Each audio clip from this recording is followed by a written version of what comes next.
This is the third of my 4 presentations, and on this one,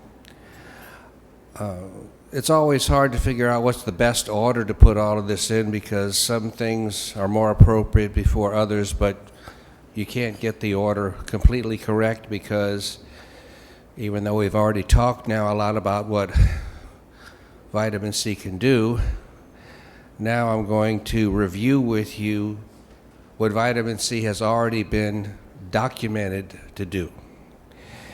And this is especially significant to me because even today, like with something we'll talk about this afternoon, where vitamin C along with hydrocortisone and thiamine has been put together in a protocol and has dropped the mortality rate of sepsis from 40% to 1%.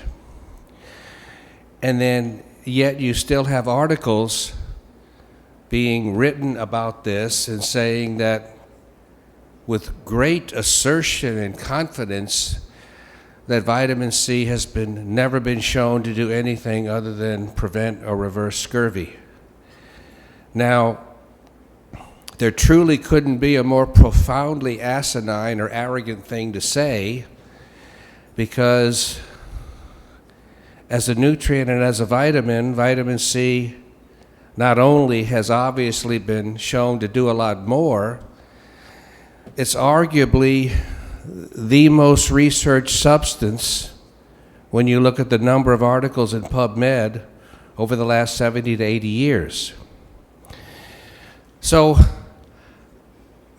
I want to get everybody on the same foot here, though, and review some of this information because for many people, even those who are quite familiar with vitamin C, it's pretty impressive when you put the bulk of this information in one spot to see exactly what vitamin C has done.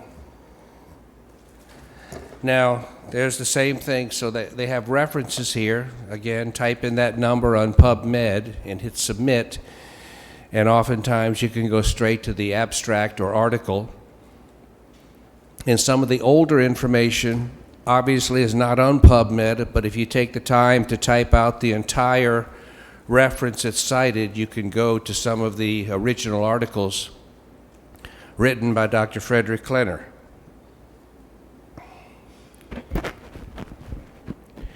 And Dr. Klenner, let me just say that I couldn't have a higher regard for Linus Pauling than I do, but none of it would have happened without Klenner. I mean, when it comes to vitamin C, Klenner is number one, okay? Dr. Pauling quite acutely and awarely appreciated and quickly realized what vitamin C could do and used his incredible fame and even notoriety to get the information about vitamin C out there, but believe me, it all started with Dr. Klenner. Dr. Klenner wrote 28 different articles, and he was the one that documented the ability of vitamin C to cure many infectious diseases and to neutralize any toxin against which it was treated. And I got to say this, I'm still fascinated to this day that when Dr. Albert St. Georgi won the Nobel Prize in the late 30s, 37, 36, something like that, for discovering vitamin C, and a very few short years later, on his own, and I don't even know how he must have gotten together with some pharmaceutical company on his own so that they would provide him with multi-gram doses of vitamin C. I mean, he just plucked a miraculous therapy out of thin air, is what I can say for Dr. Klenner. So I rarely use the word genius, but I can't see how the word genius could not apply to Dr. Klenner. He just did absolutely something that had never been remotely suggested in any capacity to do anything of the value that vitamin C does. And to take it on the flip side, my goodness, it was pretty bold and daring to give sick patients a remedy that had never been given before. So he must have had a lot of confidence in his reasoning.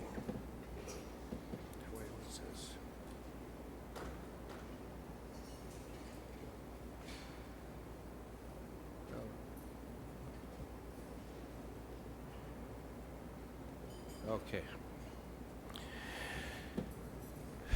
So I'm not going to dwell on each one of these things. You can review the slides at a later date if you want and look at some of the references, but I just want to demonstrate for you, first of all, what has vitamin C already been proven to do. Not suggested to do, not suspected to do, but clearly proven to do. Number one, in vitro, in the test tube, it was very quickly established after its discovery that vitamin C could completely inactivate the polio virus and render it completely non-infectious. Okay? Similar activity was noted with the herpes virus.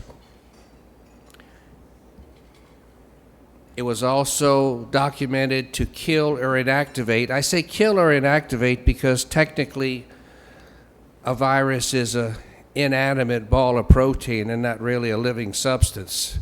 So it just depends on how you want to regard it. Let's just say it takes the virus out of commission. Whether you want to say it's killing it or inactivating it is your choice. So Yersinia viruses it knocked out. Some exotic viruses like the tobacco mosaic virus it knocked out.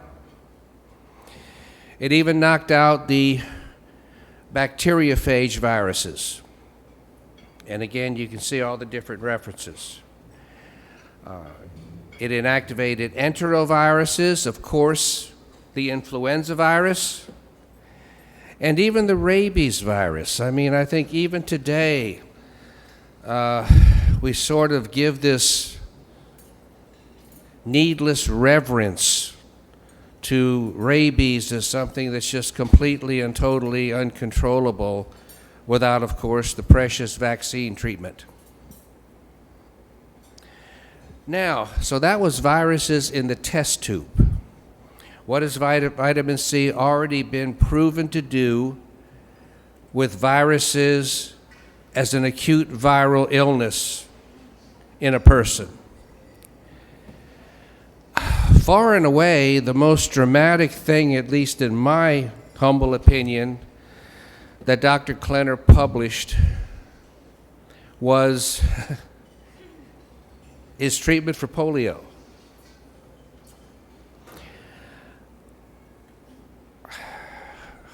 When I first ran across this information, I started crying.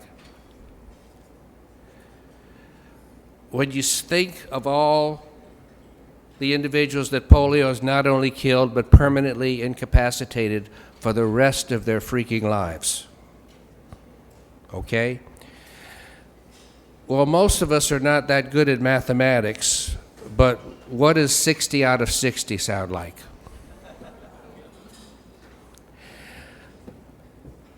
Dr. Klenner, in the middle of the polio epidemic in the United States in the late 1930s, he was an internist and a general practitioner, so he got his share of general calls to the emergency room. And in the middle of this epidemic, the little babies and children were dropping like flies from polio. Well, again, I don't know how he got the idea, but he decided that vitamin C was the way to go with this. So on the tiny babies, he gave intramuscular injections, and on the larger children, he gave intravenous injections. Now, I might also add that at least 50% of these cases of polio were documented by spinal tap, so they weren't just having some sort of other viral syndrome or nonspecific malaise. They had polio. So in 57 out of 60, he had a complete cure in 3 days. The other 3 cases required 2 more days.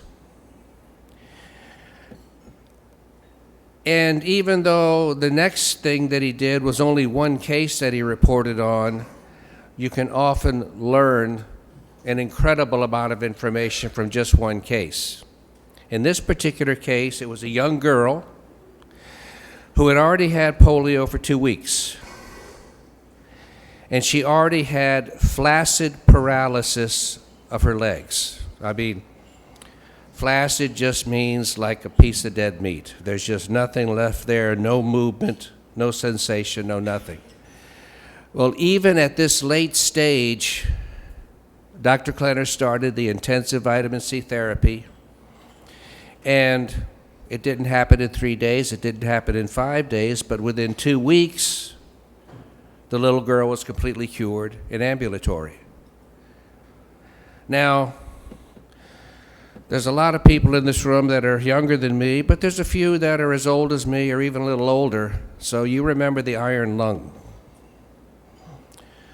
where the polio would affect the respiratory muscles, and they would just sit inside this metal container so that they could continue to breathe. Dr. Klenner actually, after putting these 60 cases together, presented this information at the American Medical Association in Chicago the next year. I don't know if they threw tomatoes at him or what, but there wasn't any questions to speak of after he finished his presentation. And then the 2 people that followed him talked about the iron lung. And there were lots of questions to them. So I'm not here to completely analyze or understand why people do what they do or think what they think, but never let it be any doubt of what vitamin C has been proven to do. Now, not so much Dr. Klenner, although he did this a lot. Dr. Klenner liked the intramuscular and the intravenous vitamin C, but there were a number of other researchers in roughly the same time period as Dr. Klenner who also showed that many of the syndromes that Dr. Klenner was curing with intramuscular and intravenous vitamin C could also be readily cured with much larger doses of oral vitamin C. And that in addition to curing different viral syndromes, that the vitamin C virtually always clearly showed an accelerated resolution both in total duration of the disease and intensity of the disease symptoms when a viral disease was treated with vitamin C. This always amazed me, this particular slide, because when I was an intern and later internal medicine resident at Charity Hospital in New Orleans,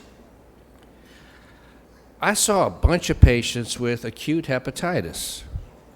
I mean, they had the yellow eyes, they had the big enlarged liver, they had their SGO and SGPT and LDHs into the high hundreds to thousands, and they were sick. And it would have been, and probably still is, almost inconceivable to me that somebody like this could be cured by any regimen in a week, when they routinely stayed sick for 2, 3, 4 months, never really recovered completely, and often went on to a syndrome of chronic hepatitis, and sometimes to the point of needing liver transplants. Well, Klenner and also Dr. Cathcart, a United States doctor, showed that acute viral hepatitis was a snap. I mean, when you consider the severity of the infection, it's like the vitamin C liked the hepatitis more than it liked all the other syndromes, because sometimes it takes a while for it to deal with advanced flu, but not acute hepatitis. I want to emphasize the word acute, okay? Vitamin C does a lot for chronic infections too, but definitely nothing to the same degree that it does for acute. Furthermore, Dr. Cathcart, who in California treated very many cases of acute hepatitis, and he did it most often with extremely high doses of oral. Once again, and this is something I'm going to emphasize and talk about in a little bit, is it's not so much where the vitamin C comes from, but where it goes and how well it concentrates where you want it to concentrate. So you can accomplish pretty much the same things with oral as you can with IV. It might not happen as quickly, it might not happen as dramatically, but it'll happen. And Dr. Cathcart, and he treated, I think, many hundreds, if I'm correct, of cases of viral hepatitis, and he never had a single case of viral hepatitis acute proceed to chronic. Now, for those who like formulas, Dr. Klenner outlined his dosing regimen for pretty much all acute viral syndromes. He'd give 500 to 700 milligrams of vitamin C per kilogram body weight every 8 to 12 hours. And he would also give a large dose orally. These days we have something called the multi-C protocol, and Dr. Klenner was right on board very early on and pretty much doing the same concept. I mean, there wasn't lipospheric or liposome encapsulated vitamin C available in Dr. Klenner's day, but I'm sure he'd have jumped on the bandwagon really quickly if it had been available.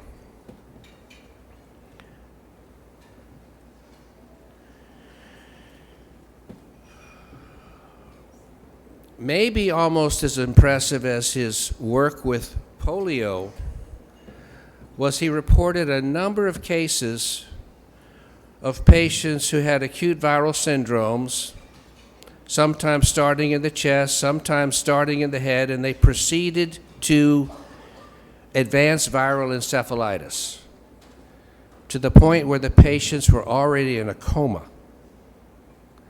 And even at this stage of viral infection, Dr. Klenner would routinely bring them back, usually have them conscious a few hours after the first dose of vitamin C, and have them walking out of the hospital several days later. So even though, and I have a few suggested mechanisms, but even though we really still to this day don't have a good handle on exactly why vitamin C does what it does to a virus or a cell that's infected with virus, there's still no question that it does it.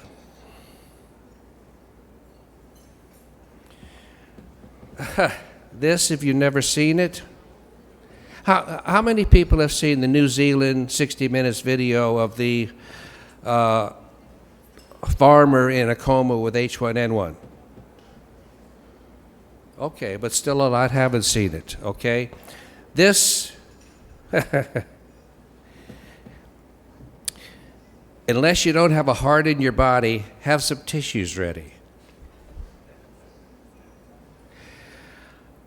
This is something, and we might be on the threshold of things changing. I hope so. This happened back in 2010, so here we are 7 years later already. Doggone, time flies. But the family needed a legal fight to get their dying father intravenous vitamin C. It was kind of funny, a cousin of them sent me an email before all this started, and it wasn't like I played any significant role. I didn't. He just asked me, well, Dr. Levy, do you think IV vitamin C will help? And I said, well, certainly a good chance it'll help. I don't know how far gone your father is, but there's certainly a good chance it'll help. Well, that was the extent of my contribution. It's kind of like, and then I shrugged my shoulders. And although I didn't put it in the email, I said, like, that's ever going to happen. Well, every now and then you run into a family that fights. They got the IV vitamin C to this patient. This patient was already intubated in a coma and had a complete whiteout of the lungs on the x-ray. And they wanted to terminate life support and let him go. And the family said, no way. Well, they gave him the first day, I believe it was 50 grams twice a day. So he got 100 grams the first day. By the next day, less than 24 hours, the lungs were starting to clear up. And he was showing agitation at having the tube in his throat. And within 2 more days, the tube was out, and he was breathing on his own, getting better. And now, what happened at that point in time, to me, represents one of the darkest points in the history of medicine. And this is why I cut doctors no slack at all. A lot of the son of a bitches should do hard time.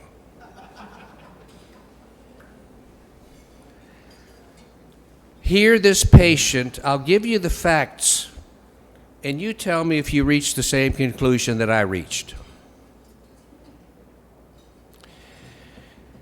They gave him 50 grams twice a day, and he got to the point where the tube came out, he was getting better. And then, without telling anybody, the doctor in charge didn't discontinue the vitamin C. They decreased the vitamin C from 50 grams twice a day to 1 gram twice a day. Why would you do that? If you felt the vitamin C was worthless, you'd stop it. If you felt the vitamin C was beneficial, you'd continue it. But if you wanted the patient to die, but be able to say, but we continued the vitamin C, that's what you do. That physician should be in jail. And he should lose his license. But this is not an uncommon story. We just don't often get the details as dramatically as we have on this particular case. As it turns out, the poor son of a gun had no idea how good vitamin C is. Because when the patient got decreased from 50 grams twice a day to 1 gram twice a day, he continued to get better, but much more slowly. And since the tube had now been taken out, they were able to give about 6 grams of liposome encapsulated vitamin C orally, and there was no way he was going to relapse on that. So,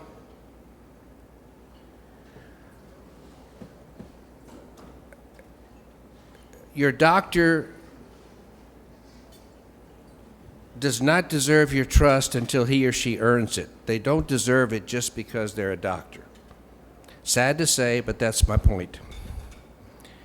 Now, in addition to that, what has vitamin C already been proven to do with other acute viral syndromes?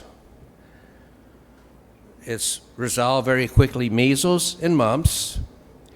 And let me say, this is a good point in time to emphasize that, measles and mumps, lots of times they're inconsequential childhood diseases. Well, let me tell you, especially if the child is a little bit immunosuppressed, not on very good diet, these cases of measles and mumps can rapidly spread to the brain, and you have lots of kids, more than you hear about, that either die or get permanently incapacitated by this virus. So it's no small feat to have an agent that can quickly and acutely and promptly resolve and cure a clinical syndrome like this. Now also herpes virus, and again, let me emphasize we're talking acute, chickenpox. Resolve it very quickly.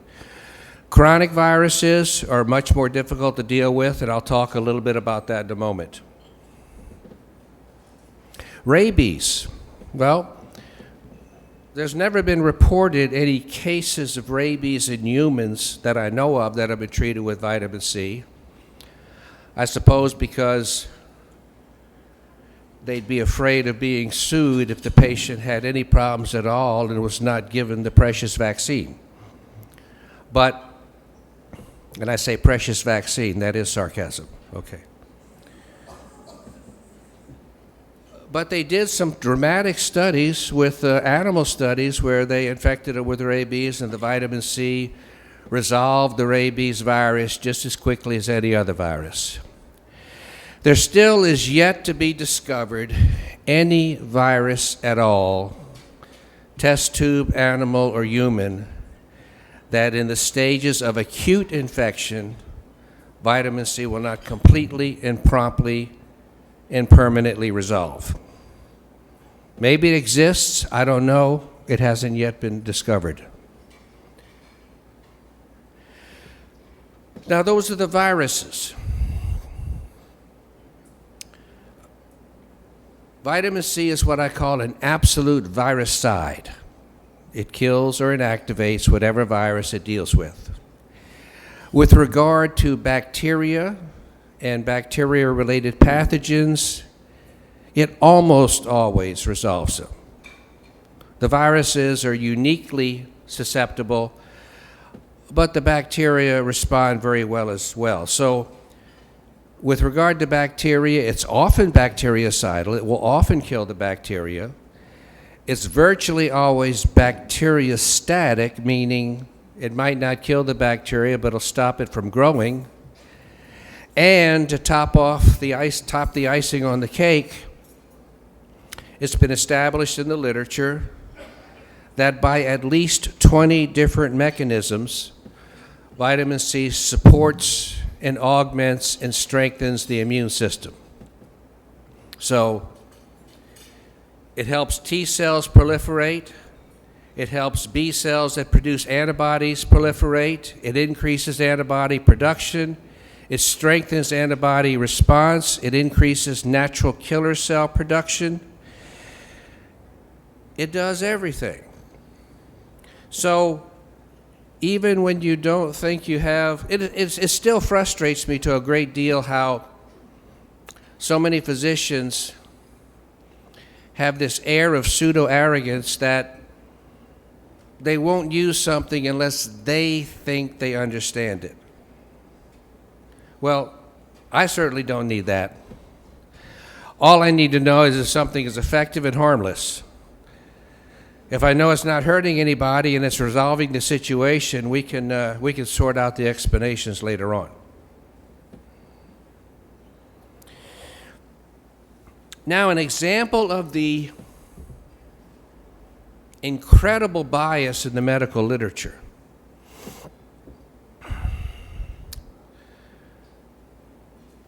I mean, I had said earlier, there's some 30 to 50,000 articles in the medical literature on PubMed on vitamin C and the many things it can do. But we have collectively, by we I mean mainstream medicine, we have collectively browbeaten basic researchers into not asserting anything. You can have an article that is as profoundly and demonstrably effective, and they will not say that in the results or the conclusions. What they'll always say is, no matter how profoundly effective something is, they say, well, this study then indicates the possibility that vitamin C might be of benefit in this particular condition, but more studies and research is needed. Okay? In the New England Journal of Medicine, of all places, this blew me away when I first saw this because I was first doing the research and I didn't already know of all the incredible biases out there. But they had a series of 8 young people, I think most of them little girls, that had acute rheumatic fever. And you know, they had the sore throat and the elevated pulse rate and all the other indices of infection. And they case reported each one of these 8 patients, started giving them vitamin C. And when you read the article, not the conclusion, but when you read the article,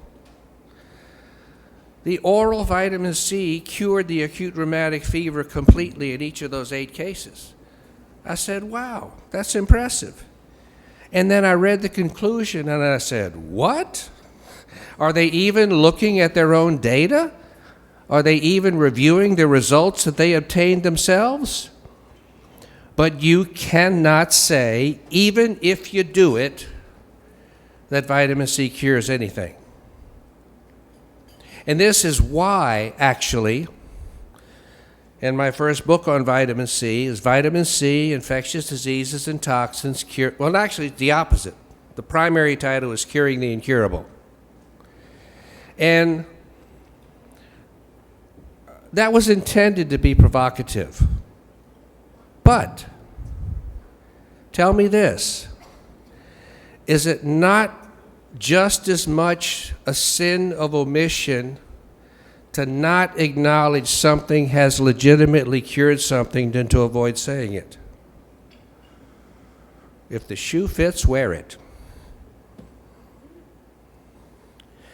Now there's a whole host of other infections, non-viral. Believe it or not, low doses of vitamin C with a couple other things is very effective in malaria. You'll never hear that, but you got to go deep into the literature, but it's all there. Leprosy, typhoid fever, brucellosis, trichinosis, again, highly effective. Remember, when it comes to an infectious disease, and whether you're using vitamin C or an antibiotic or just about anything else, how quickly you get a positive clinical response has directly to do with how quickly the pathogen multiplies. So if it slowly multiplies, you're not going to get a rapid response.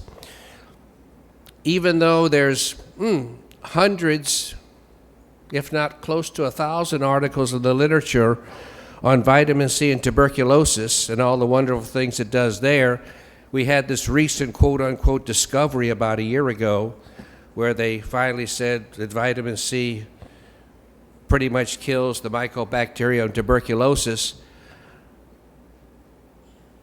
but it does it slowly. Also, and we talked about this the other day, in some infections, especially if you strongly stimulate the immune system like you do with vitamin C, and you optimize hormones like thyroid and sex hormones, decrease oxidative stress so that infections can't as readily spread, lo and behold, you wall off the infection. You don't cure it, but you wall it off, and you coexist with it. And you coexist with it to the point that it doesn't impact your mortality or your morbidity at all. Okay? So that may not be as desirable as a cure, but as in terms of effectiveness. This is why, if you remember your days back in med school where they're talking about pathology of infections, why the fulminant tuberculosis that rapidly killed individuals was called miliary tuberculosis. Miliary tuberculosis just meant it was exploding. You looked at the chest x-ray, there were just little sites everywhere of tuberculosis growing rapidly, and there was no walling off. On the other hand, you see the chronic TB patient that's been taking the drugs for a long time, and the anti-tuberculosis drugs definitely work, but they don't really cure the tuberculosis. They just slow the reproduction down until the immune system reacts, and next thing you know, every little pocket of tuberculosis has a fibrotic coat around it. Just like, remember I said, you grow the fibrous coat over the pacemaker that you stick inside the patient. It's a foreign body. Well, pathogens are foreign bodies too. And if they localize in a pocket, you can have a foreign body reaction to them. And if you have a strong immune system, you can wall off the infection long before you effectively cure it.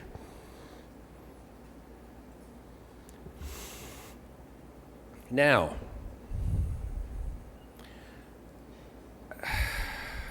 as impressive as vitamin C is with infections, and I got to say it's pretty hard to be more impressive than what it's done in, say, polio, it's at least equally impressive as the ultimate antitoxin. And of course, we addressed this yesterday when we're talking about mechanisms by which toxins are pro-oxidant and vitamin C is antioxidant. And this is why vitamin C can neutralize and stop any poison so far that you can come up with. And again, this is a lot of literature research, and to my knowledge, there has never been any poison that vitamin C cannot neutralize. So, what has it actually been documented to neutralize already? No speculation needed. Both in vitro in the test tube and in vivo inside the animal or inside the human being. All of the toxic elements, mercury, lead, chromium, arsenic, cadmium, nickel, vanadium, aluminum, fluorine, venoms. Now, Dr. Klenner had a case where they kept on wanting to give antivenom, and he kept wanting to give vitamin C. They were like co-managing the case. Somebody screwed up and had two consultants rather than one. Every time the kid got the antivenom, he got sick, and every time Klenner came along and gave the vitamin C, he got better. Fortunately, he was young enough with a strong enough immune system that he was able to overcome the physician abuse and finally recovered. And this was the case I mentioned too, where they gave the IV push vitamin C. The guy that was dying on Dr. Klenner's stretcher in his office had been bitten by something called a puss caterpillar. I certainly wouldn't know a puss caterpillar if I saw one, but apparently they're pretty toxic. So this fella's blood pressure was down to 60/0, and because there was venom circulating in the blood and not already deposited in the tissues, the intravenous IV push, not IV administration, but IV push that Klenner gave quickly neutralized the poison and brought his blood pressure back up into the normal range even before the syringe was completely in. Now, for those of you who want to mess with the law and the police, vitamin C can pull you out of it a lot of times when you're drunk. But not instantaneously, so it'll just, it just might get you back on the road a few hours sooner. Now, that's not a recommendation. I'm just trying to tell you what vitamin C could do. Barbiturates. I mean, naltrexone is great, but no greater than vitamin C.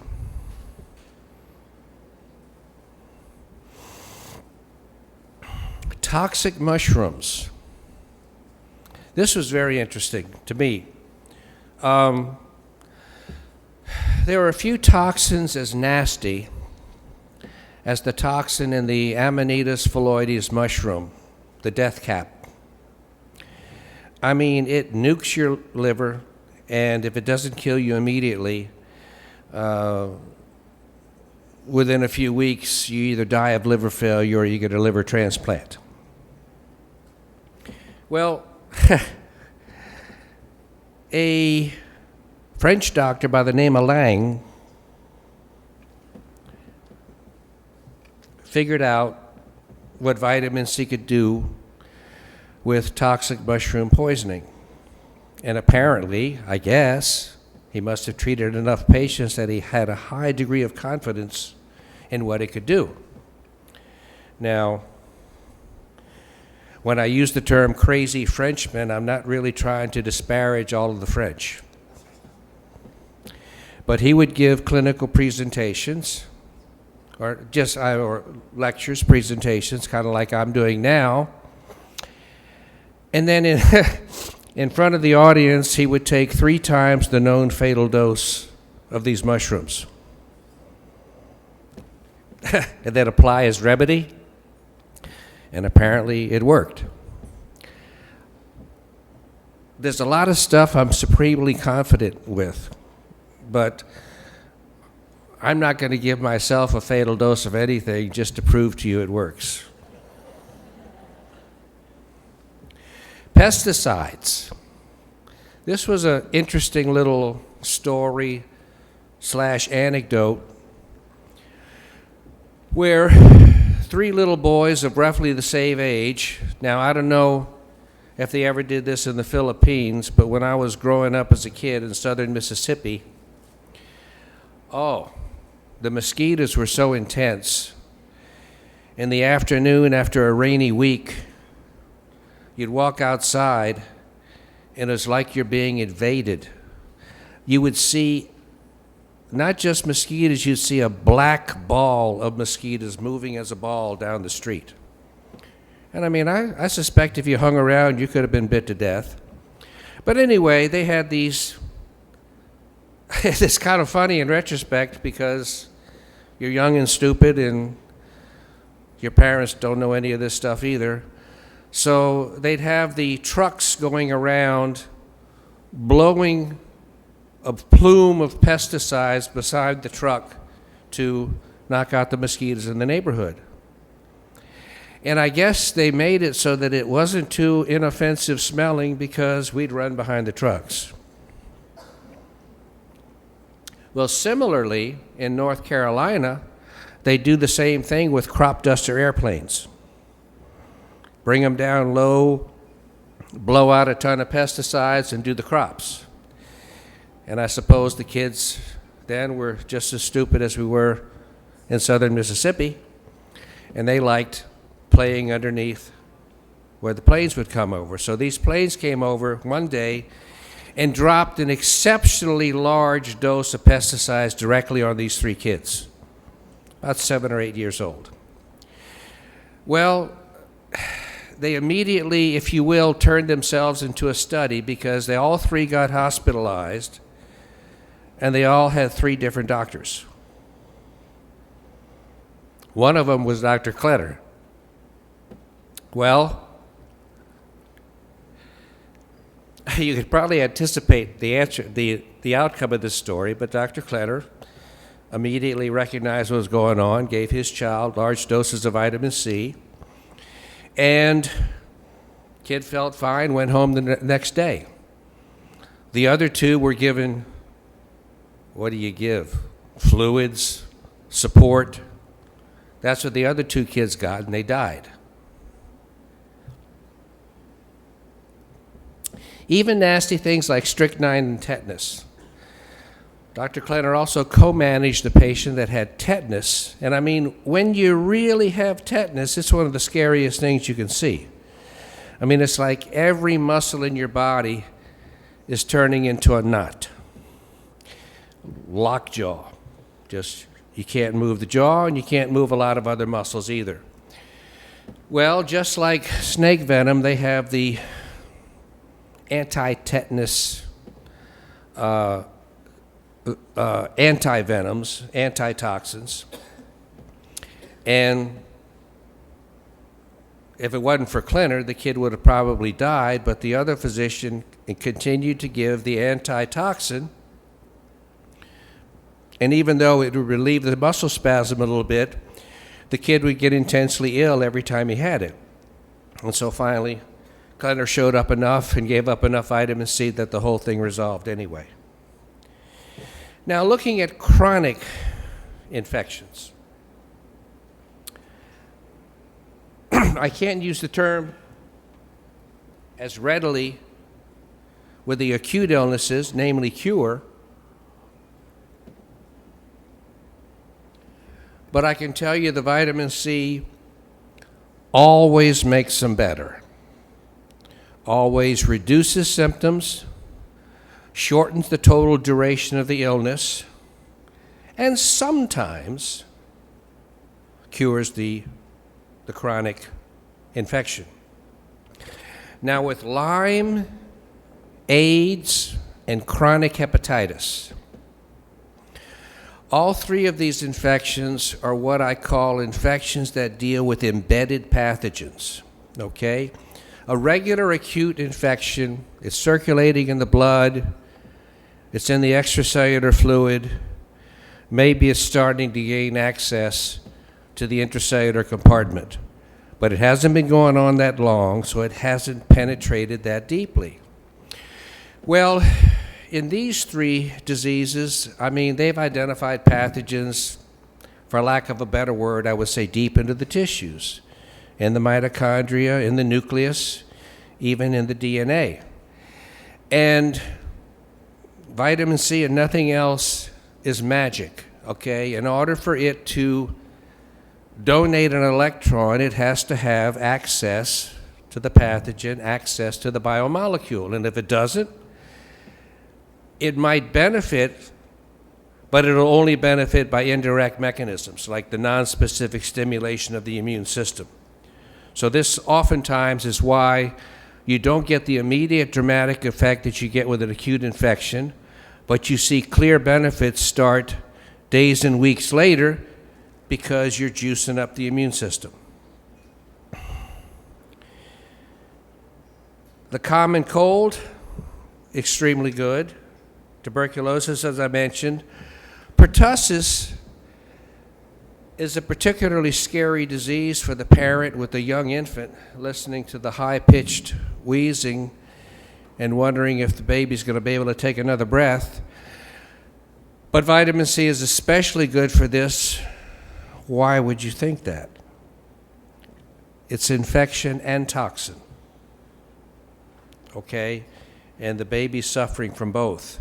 And so it's an infection and toxin, and you're using the ultimate antitoxin and anti-infection agent. Now, although we'll cover it in a little bit, I want to quickly emphasize right now, I am not anti-antibiotic, okay? Don't think for a second that you shouldn't give an antibiotic that's indicated on a given infection, all right? That's just plain mean, okay? They work and they work well, but vitamin C makes them work even better, okay? As I like to say, pardon my French, mainstream medicine has a little bit of good stuff and a lot of garbage.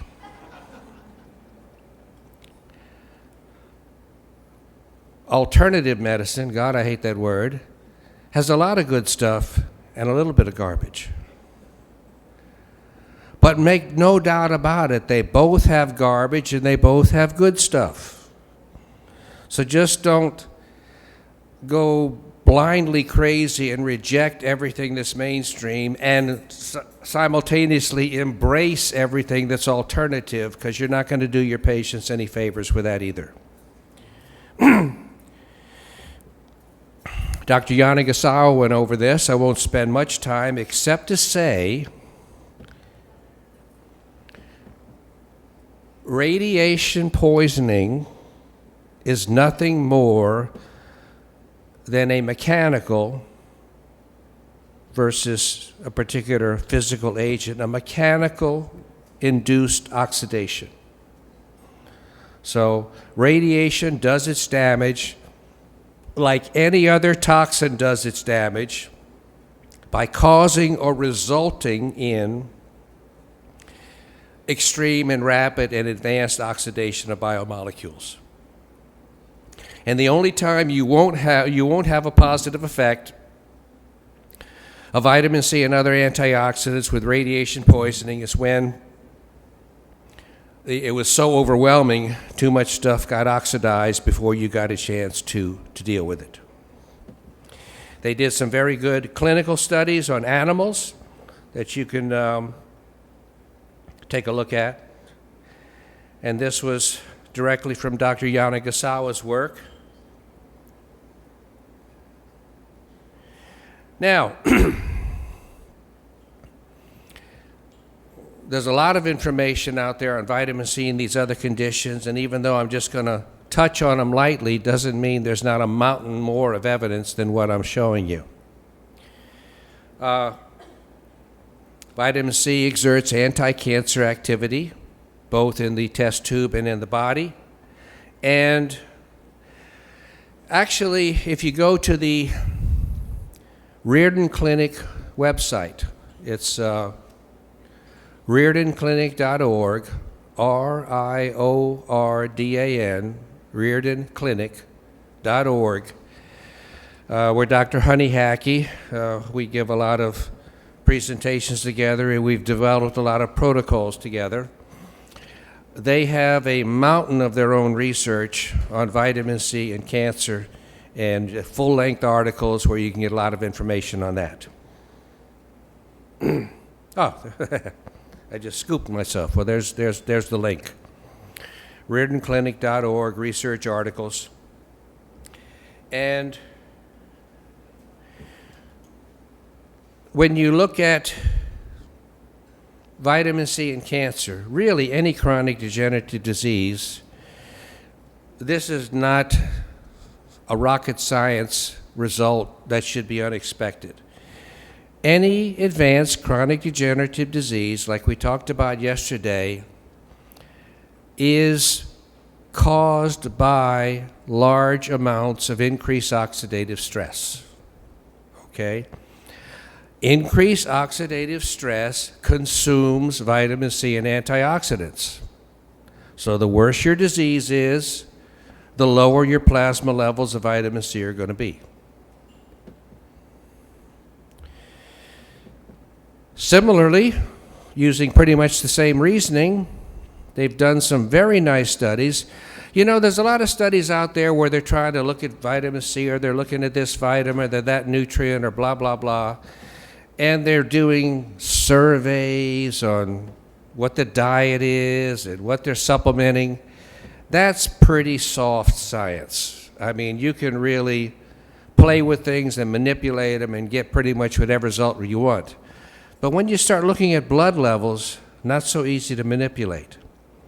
So in looking at blood levels of vitamin C, it was very clear that the highest plasma levels of vitamin C are associated with the least mortality from heart disease. And that compared to the top quartile with the lowest quartile, half the chance of dying. Same thing here, similar approach. And then another chronic degenerative disease. The higher your blood levels of vitamin C, the lower your chance is of developing diabetes or any other chronic degenerative disease. It's just that a study just generally looks at one thing. It doesn't mean that other things aren't equally affected. It's just that another large study needs to be done to do that one. Okay, now dealing with the fiction. And boy, is there a lot of it out there.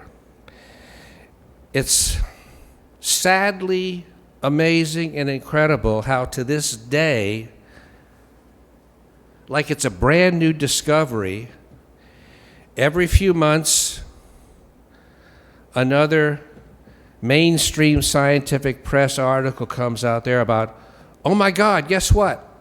Supplements don't help you, and if there's vitamin C in it, you're going to get kidney stones. I think it's very clear, both in medicine and politics, that if you don't think bold-faced lying is common, you're in a state of delusion. okay? Now, there's just about everything has a toxic dosage. I mean, they do a lot of animal studies where they do things called the LD50, which means you give enough of whatever this substance is until half the animals die. Lethal dose 50%, LD50. And like I said, you can push it to that on just about everything. Well, guess what? Of all the substances out there, vitamin C has no defined toxic dosage. 0. And there's some articles that go over this very dramatically. In a little school in the northeast of the United States, Harvard, okay. They did a very nice study that showed, well, they were on a small number of people, only 85,000 women. Sorry for my sarcasm. No incidence increased of kidney stones with taking vitamin C. And then they took it a step further.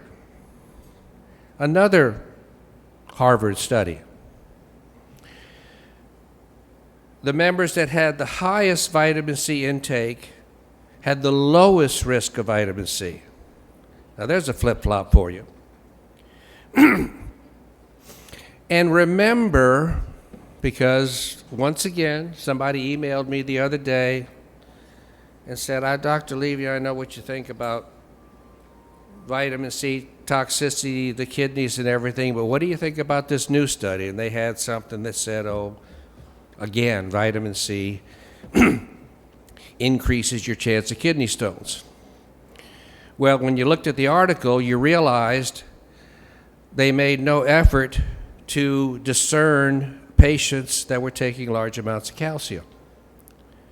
Your most common kidney stone is calcium oxalate. Now, vitamin C and many, many, many other things will metabolize down to oxalate. But an increased oxalate level by itself is not a risk factor for stone disease. As a matter of fact, pregnant women routinely have supersaturated levels of oxalate in their urine. But you don't hear pregnant women getting kidney stones. Okay? But when you throw in the cation, calcium, to go with the anion, yeah, it's just biochemistry. You supersaturate your urine with calcium and oxalate, you're going to get stones.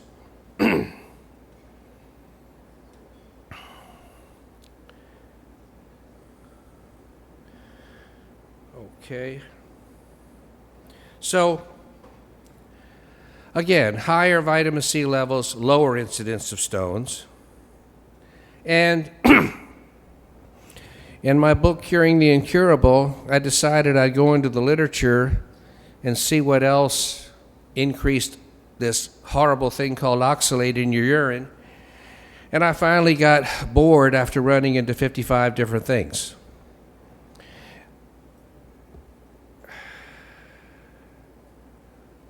So,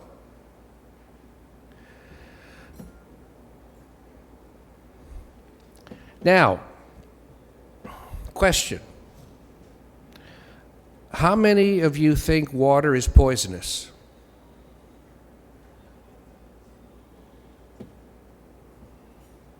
Well, we certainly don't regard water as poisonous.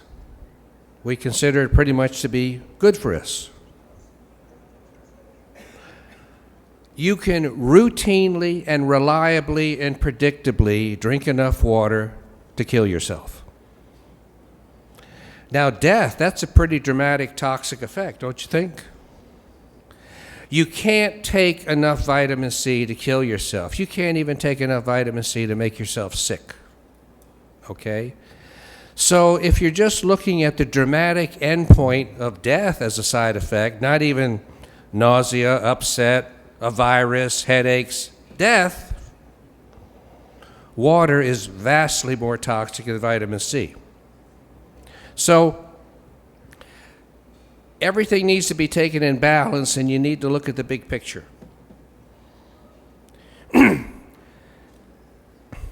I'm going to address these next couple slides in a little more detail in the second presentation this afternoon because of some of the recent events that have occurred with the vitamin C and sepsis scenario, which I think you all should be keenly aware of, because this is information that could be used and manipulated to your advantage and to the benefit of finally getting vitamin C out there.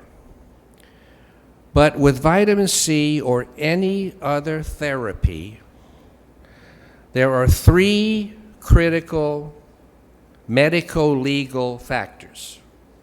One is its cost. Okay, you can have something of inconsequential cost, or you can have something of huge cost and limited availability, like a heart transplant, where due to availability and cost, you can't give it to everybody. Okay, so there's availability and cost. Number two, is it experimental or unproven? Or is it proven by 50,000 different articles? And number three, is there a substantial risk of severe side effects? Or is it the safest agent known to mankind? So in the case of vitamin C, it's not prohibitively expensive. Hey, you could even call it cheap. It's very well established to be effective. And being generous, you can even use the words that it's not prohibitively toxic, although I would submit to you it's not toxic at all.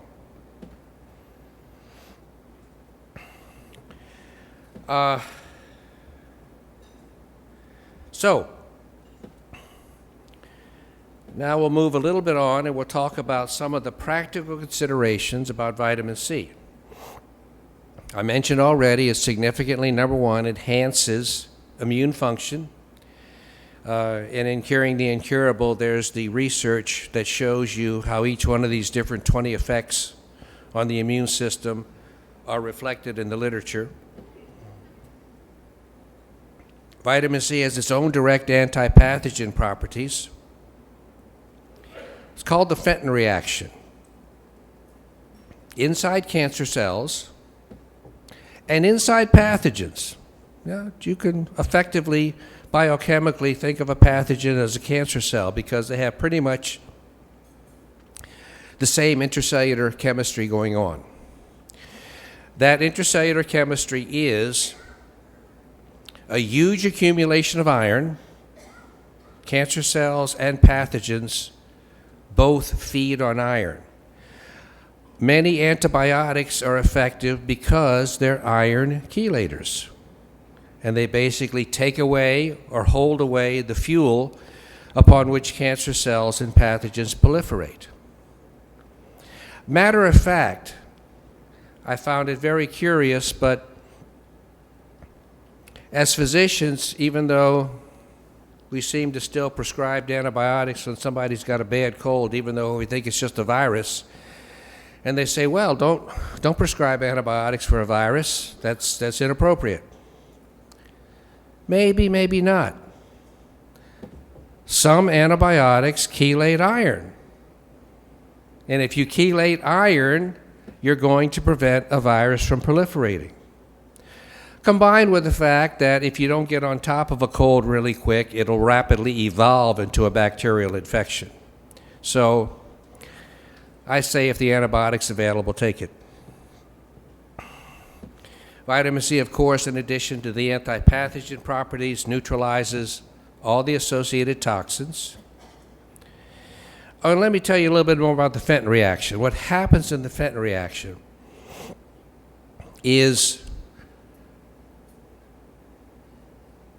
you have iron inside your cell and you have hydrogen peroxide inside your cell.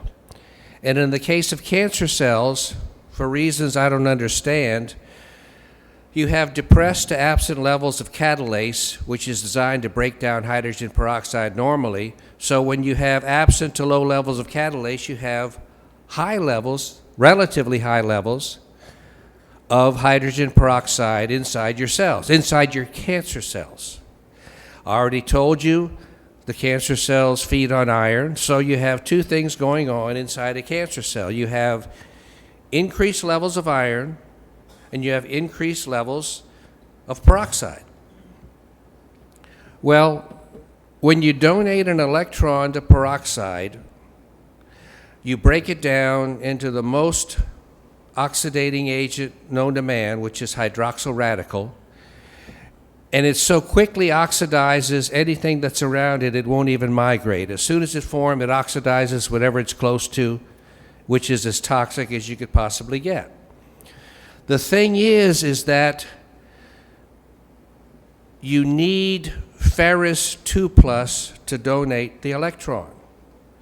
When you have ferrous 3+, which is the oxidized form of iron, it won't donate that electron to peroxide. So, when you have an agent like vitamin C come along, it comes inside the cell, it donates its electron to Fe3+ and turns it into Fe2+, and now you have the natural agent that can give that electron to peroxide and cause the hydroxyl radical to form. So it's all a question of access. Even though the vitamin C still is doing one thing, it's donating electrons, it's resulting in a profound pro-oxidant effect by the production of the hydroxyl radical. And when you do a lot of that, you will rapidly upregulate the oxidative stress inside the cell and rupture the cancer cell or make it go into an apoptotic state. And now number 4, and this is an angle that I want you to concentrate on because I'm going to talk about it this afternoon. And it's extremely important to remember this, and it's extremely too important to realize that in getting vitamin C available to hospitals and patients, we're dealing with some profoundly stupid and power-controlled individuals. Profoundly stupid, profoundly interested in controlling other people at all cost. So, don't beat your head against a brick wall. You're not going to have a rational discussion with an oncologist about treating cancer or with a pediatrician about vaccinations. It's not going to occur.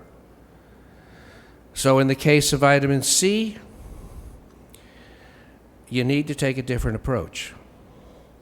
And I can't say it'll work for sure, but I'm pretty sure it will if you remember these principles. All infections consume vitamin C, and they consume it rapidly and they consume it profoundly. Okay? Now, especially in the case of septic patients, this study I'm going to tell you about this afternoon, they looked at vitamin C levels in these septic patients. Not surprisingly, not only were they profoundly low, but in most of the patients, there was no vitamin C left that was detectable in the plasma. So, ergo, don't come running into the ICU and say, we got to give this patient vitamin C to kill their cancer, kill their infection, do all sorts of magical things to their immune system, whatever. What you do is you measure plasma vitamin C levels. And when they come back low, you say, well, we have an identified deficiency of vitamin C in the blood. We need to give vitamin C to as best restore that deficiency as possible. And don't be putting in the progress notes that it's good for the immune system or it's going to kill pathogens or anything. Just going to say, patient has evidence of decreased levels of vitamin C, need to give vitamin C to help restore that deficiency, and that's it. Don't go and try to hammer anybody over the head with the truth that they don't want to hear. I mentioned this earlier, prominent promoters of chronic disease, infections, outside toxin exposures, toxic iron, calcium, and copper status. dietary toxin exposures and hormone imbalances, and that's the foundation for these treatment principles: prevent the daily toxins, neutralize existing toxins, excrete existing toxins, resolve infections, supplement optimally, not always a straightforward thing,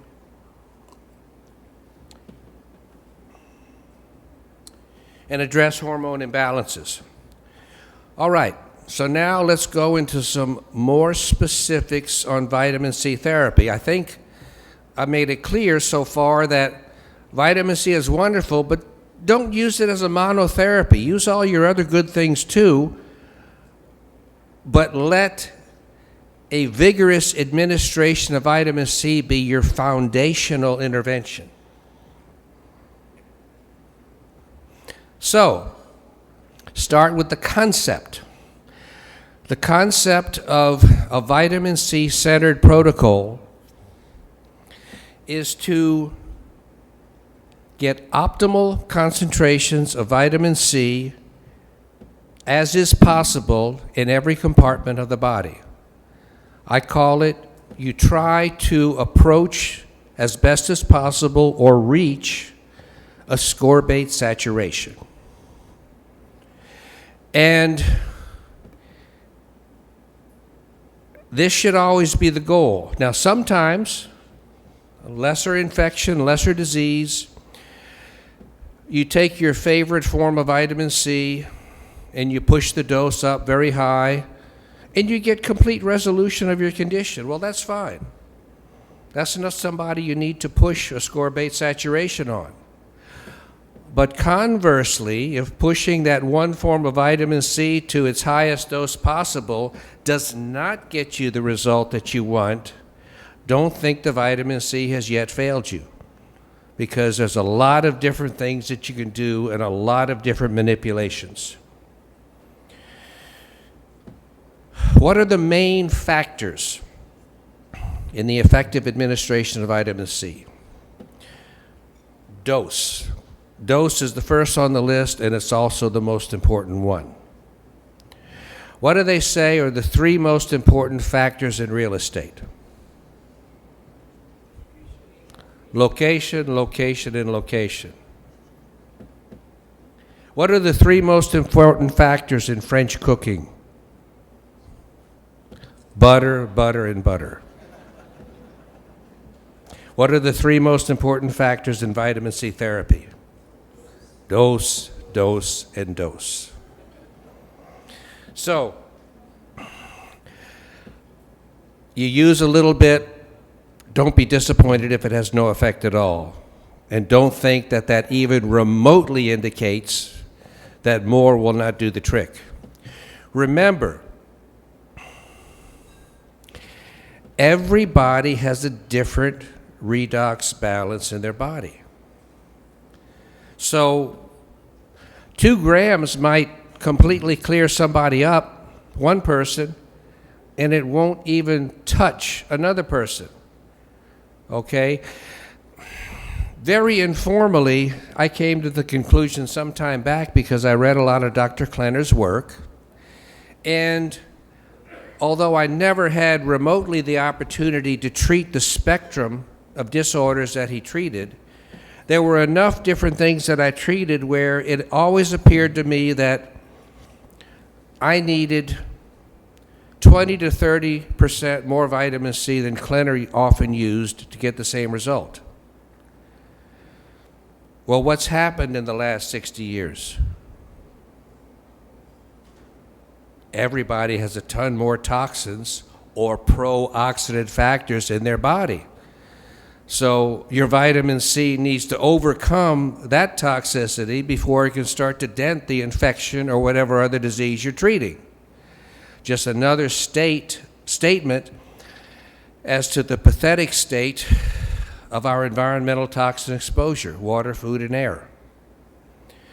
So you have that factor, dose. You have route, lots of different routes available. Rate, you can give it extremely rapidly, moderately rapidly, or desperately slowly. How often do you give it? How long is the total duration of the protocol for an acute illness? What type do you use? What other therapies optimize it best that you take along with it, adjunct therapies? Safety, we've sort of addressed that in the overall protocol. Now, I know everybody likes formulas and they like to really be precise, so I'm going to repeat, don't try to be so precise with vitamin C. You take what you administer what you need to get the result you're looking for.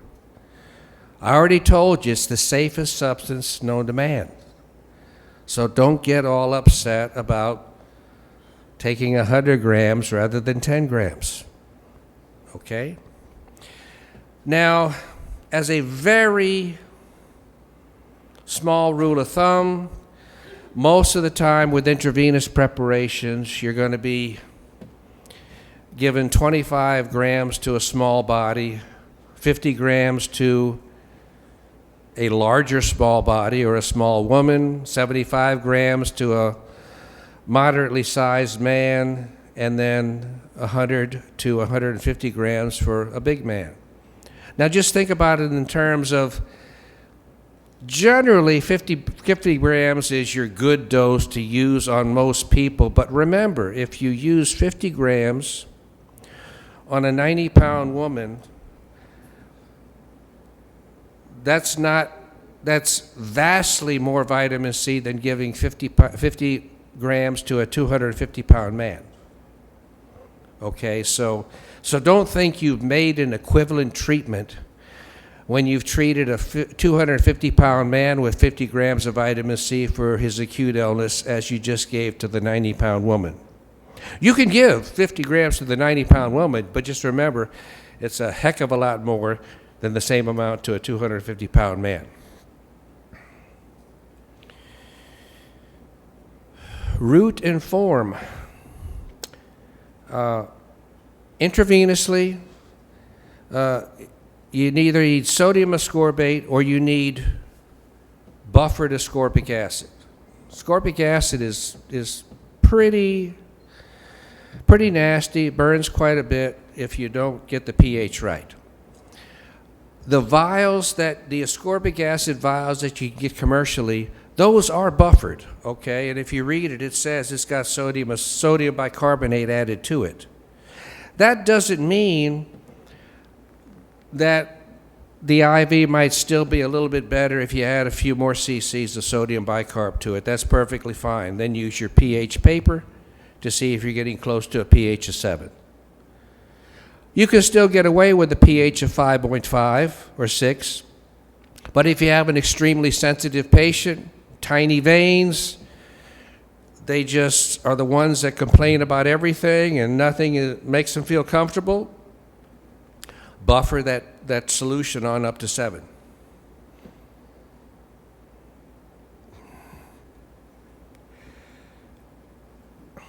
Something that never got used a lot since Dr. Klenner, but I'm finding with some of the docs that I've worked with, it's highly effective, and it's highly effective at substantially lower doses than intravenous, and that's intramuscular. Just like Dr. Klenner did with his polio babies, giving them 1 or 2 grams in the rump each side, and he would then use compressed ice to minimize the pain. Remember, that's still available today. And just a moment. Okay. I don't have it here, but these days you can add a little procaine, but you can still pretty much get as much as 2 grams into each gluteus, so you can get 4 grams at a time. And just deducting about this,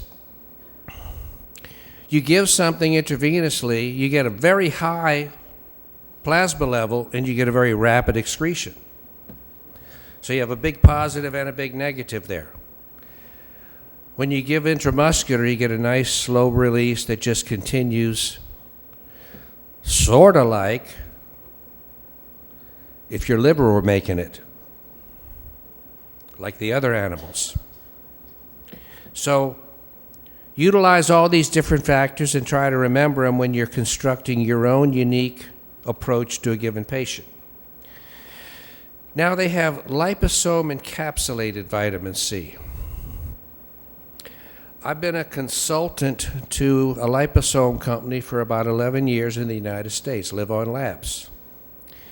And I'm not trying to paint myself as some sort of wonderful person, but I only became affiliated with them after I realized what a profoundly positive product this is. As a matter of fact, I'll give you a little story. 11 years ago, I had just closed my clinical office in Colorado Springs where I'd give some vitamin C IVs, etc., meaning I no longer had IV vitamin C available to myself as well. And Live-On Labs went online and they saw that I'd written about vitamin C and they said, oh, this looks like a guy that we could work with. And they talked to me on the phone and told me all about liposomes, which I'd never heard of in my life. And finally, just to get them off the phone, I said, okay, fine, send me some. So they send me a box of it and I throw it on the floor and go about my life for the next month or so. And then, boy, do I get a case of the flu. I mean, sick as the proverbial dog. Well, I still had vitamin C powder. Didn't have any IV, so I dosed up my powder until I was excreting like the proverbial goose. I mean, it was in one and out the other. And I didn't feel a bit better. I remembered one thing and one thing only that they told me on the phone back then is, this vitamin C, because of the way it's absorbed, has no bowel effect. I said, wow, I guess that means I can take a little bit of this and not have further diarrhea and get my vitamin C level up. So I took 5 packets, it's 5 grams.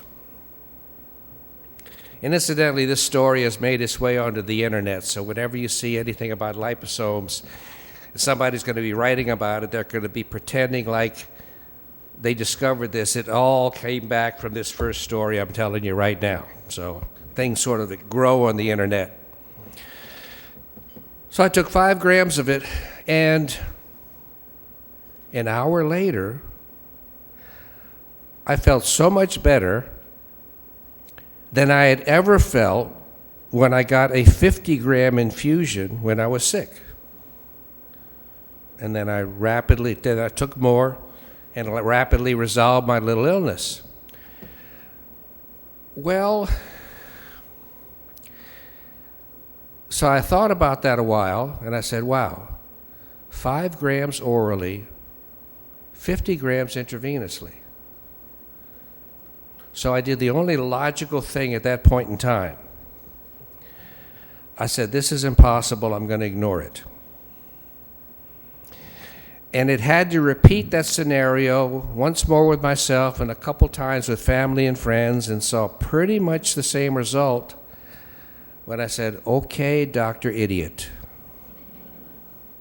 It's about time you actually crack a book and figure out what a liposome is and how on earth a tiny dose of something orally can have the same or better effect than a much larger dose intravenously, which is exactly what happened. So you'll see stuff out there that says liposome encapsulated vitamin C is 5 to 10-fold more potent than IV. All I can say is that was the case at this time for this acute viral infection. That doesn't mean liposome encapsulated C is always superior to IVC, but remember what I said, the more and the different forms you can take, the better. So probably if I had only one option available to me, I'd take the liposome C, but I don't need to make that decision because I can take as many forms of vitamin C as I want when I'm sick. And that's what I'll do if I have that option. So the liposomes are very tiny, 100 to 200 nanometer spheres, and they look like artificial cells. They're very rapidly absorbed. Virtually none ever reaches your colon, so you don't get a C flush with it. You have no stomach upset with it because the payload is protected from the stomach, and the stomach is protected from the payload, so it works both ways.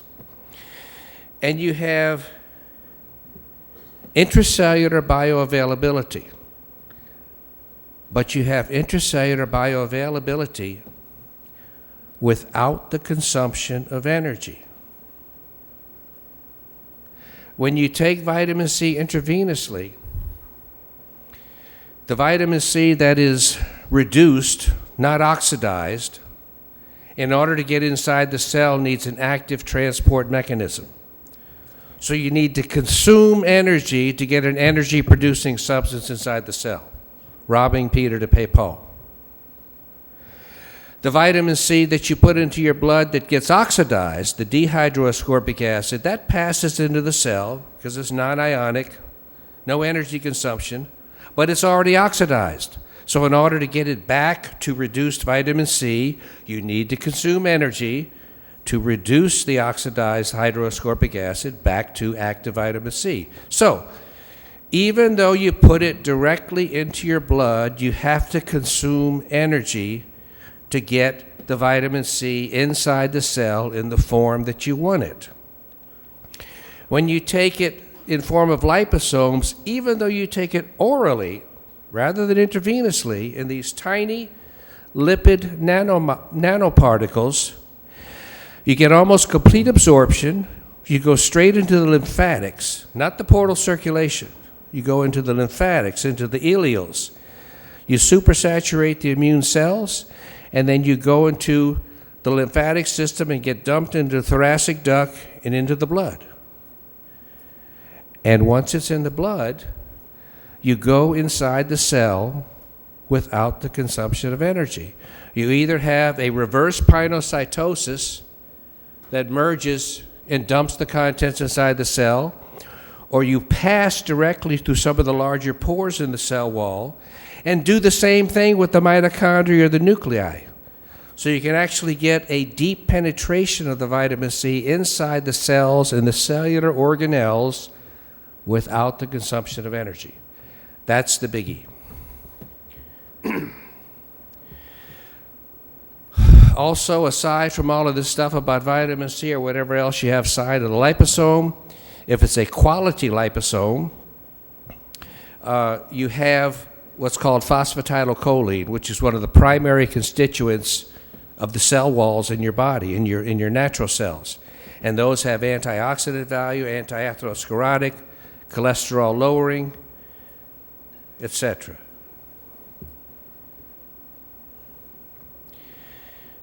How did the liposomes come about? Very interesting, because I don't know how much this guy knew what was going to happen before he did it, but he found that the right type of phospholipids dropped into the water. They rapidly balled up into a ball and encapsulated what was already dissolved inside the water. There you have your liposome. And early on, and this is very important to put the liposomes in perspective as increasingly useful therapeutic agents as time goes on, is what happens if you take insulin by mouth? It's a huge protein.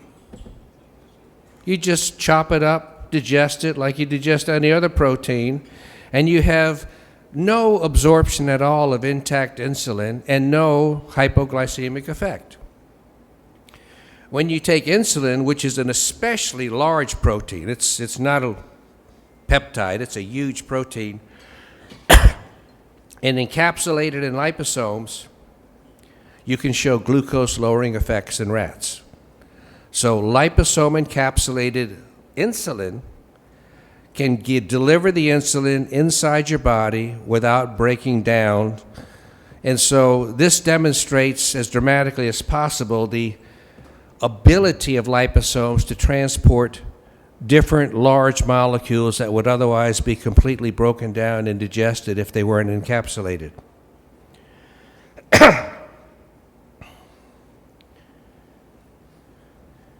So,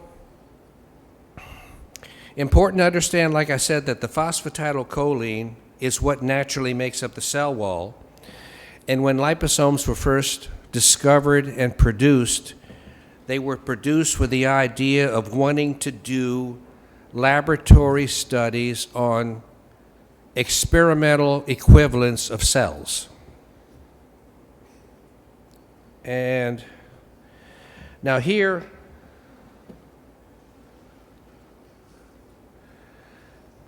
you see it's a bilayer, okay? You have these lipid molecules, the phosphatidylcholine, where you have the water-soluble heads on the outside and on the inside, and you have the lipid-soluble tails inside the membrane.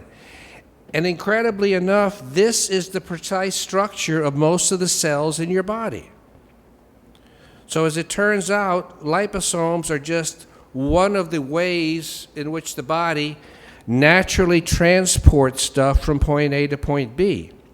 I mean, did you ever wonder why you could have pathology in one part of your body and shortly thereafter you could have evidence that there are other parts of the body that know about it?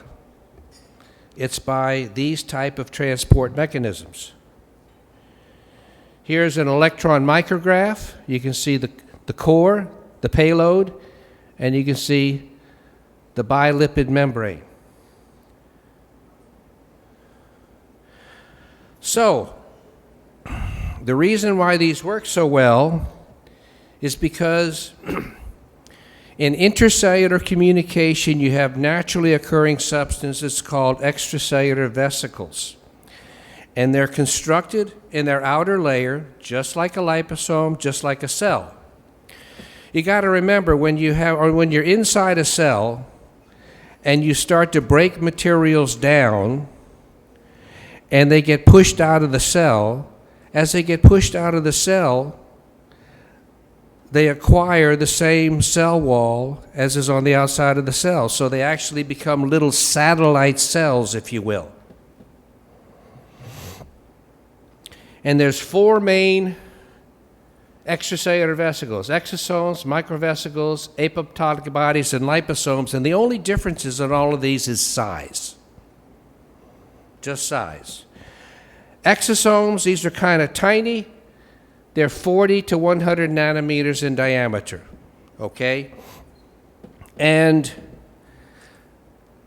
in our less sophisticated day, when these were first discovered, the scientists called them intracellular garbage cans. You produce some products and you'd ball them up and it'd be a way your body of getting rid of it. Well, since then, we know they're not so much garbage cans as they help communicate between cells, okay? And they've been found to be secreted by many cell types, present in sperm, urine, plasma, bronchial lavage fluid, colostrum. Microvesicles, pretty much the same thing, but they're the size of a small liposome to a very, very large liposome, 100 to 1,000 nanometers in diameter. And you have intracellular organelles known as lysosomes inside your cell. And this is one of the ways that allows, and this is garbage as far as we know, for the contents of those liposomes to finally be expelled from the cells and not contaminate them. Apoptotic bodies, well, when you have cells that die and they start to condense, and they're no longer viable, but they just encapsulate the debris that's inside the cell. You basically take a large cell, contract it down, and make a microvesicle. And then finally, liposomes. It's unclear whether liposomes occur in nature or they're just man-made, but we know from the other vesicles that I just mentioned that they serve the same function. Now,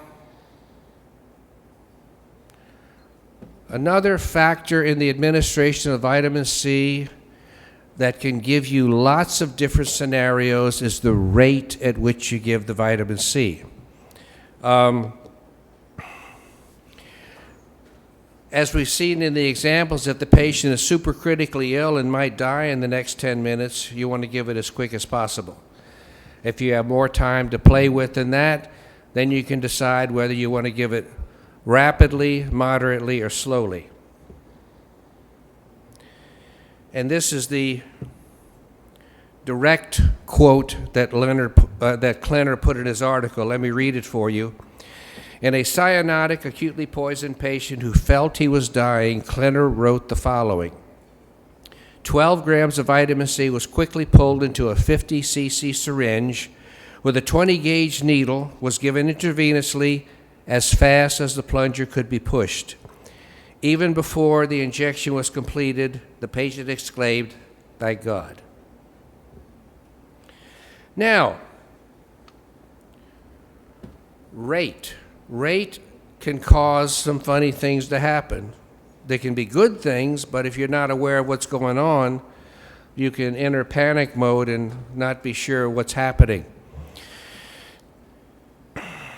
Vitamin C is very, very close to glucose. I mentioned this before. When you give a large dose of vitamin C quickly, just like the proverbial glucose tolerance test, the body thinks it's got a ton of glucose and it secretes a large amount of insulin to metabolize that glucose. Result being is a rapid push of vitamin C inside the cell, a rapid metabolism of the circulating glucose, and significant and oftentimes profound hypoglycemia, as low as 20 milligram per cc we were able to measure in some of our patients.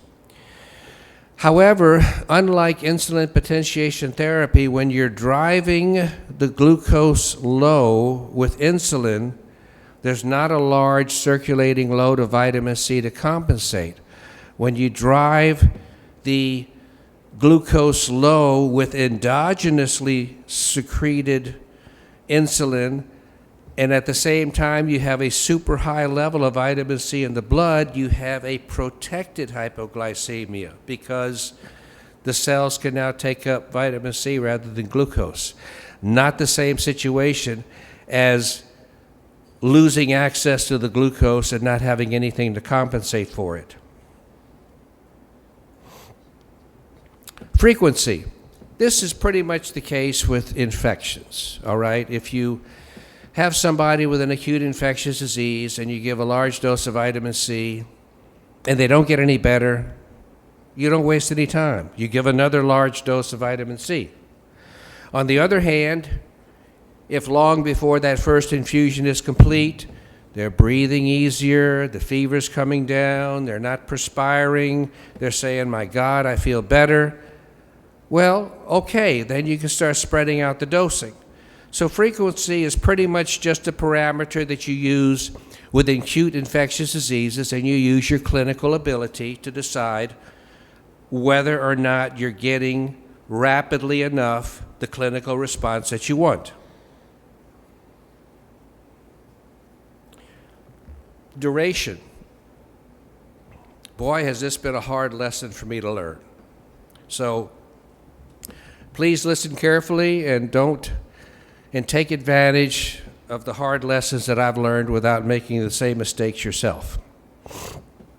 When you're dealing with an acute infectious disease, frequently a virus, and you're getting a very quick and profound response to your vitamin C, and then you reach a point where, in your clinical estimation, the infection is 100% resolved and the patient is 100% normal, don't stop the IV vitamin C.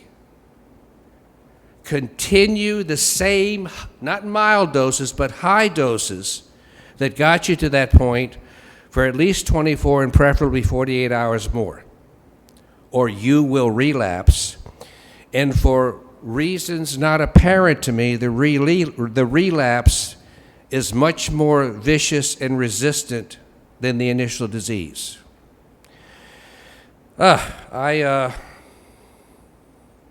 This works with animals too, and you also get burned with animals too. I bought my wife a little, or maybe I bought it for myself, I don't know, a little min pin, 1/3 pound. Well, it didn't even weigh a pound. Stuck it in my little pocket. Well, we brought the little puppy home. Seemed healthy when we got it, but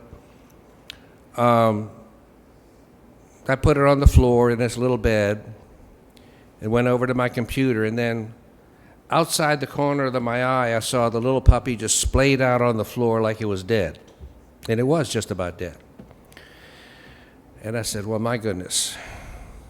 I actually had the liposome vitamin C with me.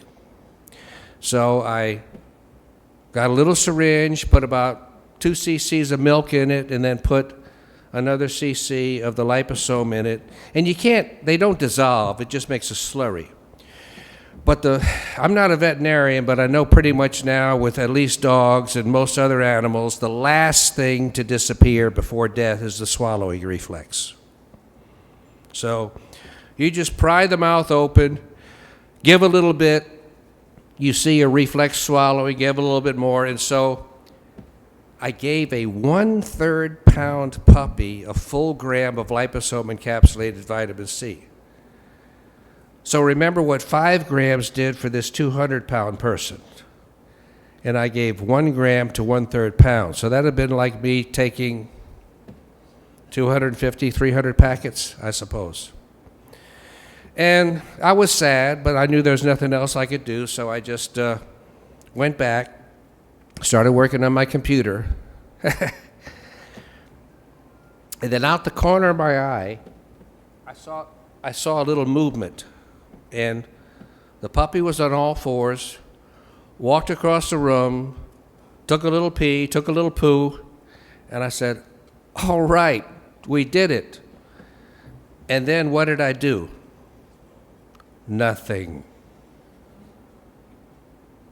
I didn't follow up with more vitamin C, and an hour later, back to being flaccid and then dead. But it was very clear to me that if I'd just gone on with some maintenance vitamin C, we'd have had a complete resolution. I mean, think about it physiologically. If the little animal responded from being near dead to ambulatory and having excretory function, there's no reason that it wouldn't have recovered completely with more vitamin C. Type of vitamin C just varies depending on the cation.